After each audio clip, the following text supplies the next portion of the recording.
Tren pertumbuhan populasi negatif di Tiongkok terus melebar. Data terbaru dari Biro Statistik Nasional Tiongkok menunjukkan akhir 2025 total populasi Tiongkok mencapai sekitar 1,405 miliar, berkurang 3,39 juta dari tahun sebelumnya, menandai penurunan populasi tahun keempat berturut-turut, sementara jeda kelahiran 7,92 juta dan kematian 11,31 juta semakin memperluas penurunan populasi alami.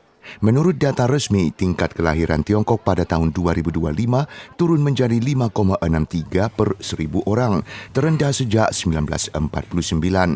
Angka kematian meningkat menjadi 8,4 per 1.000 orang, rekor tertinggi baru sejak 1968. Reuters melaporkan jumlah kelahiran tahun 2025 menurun sekitar 17% dari 9,54 juta tahun sebelumnya, menunjukkan penurunan tajam yang berkelanjutan dalam niat fertilitas.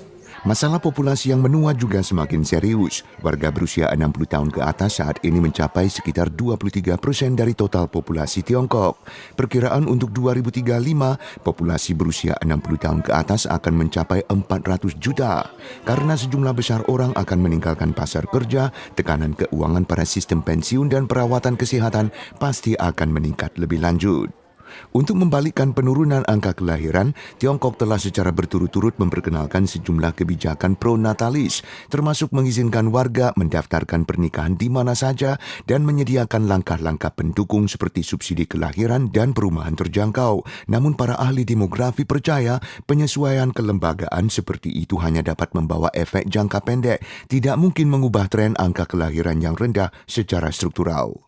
The New York Times melaporkan bahwa sejak Januari tahun lalu, pemerintah Tiongkok telah mengenakan pajak pertambahan nilai sebesar 13% pada alat kontrasepsi dan kondom, memicu ejekan di media sosial. Kaum muda dengan belak-belakan menyatakan kenaikan harga alat kontrasepsi jauh dari cukup untuk memengaruhi keputusan mereka untuk memiliki anak.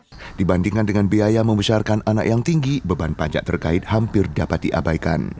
Seorang penyelenggara acara perjodohan yang berbasis di Beijing mengakui bahwa semakin sedikit kaum muda yang benar-benar ingin menikah dalam beberapa tahun terakhir. Dengan latar belakang melambatnya pertumbuhan ekonomi, pasar perumahan yang lesu, dan tingginya angka pengangguran generasi muda, banyak kaum muda memilih untuk menunda atau bahkan melepaskan niat menikah dan memiliki anak sama sekali. Hal ini mencerminkan isu kependudukan bukan lagi sekadar pilihan kebijakan, tetapi ujian kepercayaan sosial secara keseluruhan.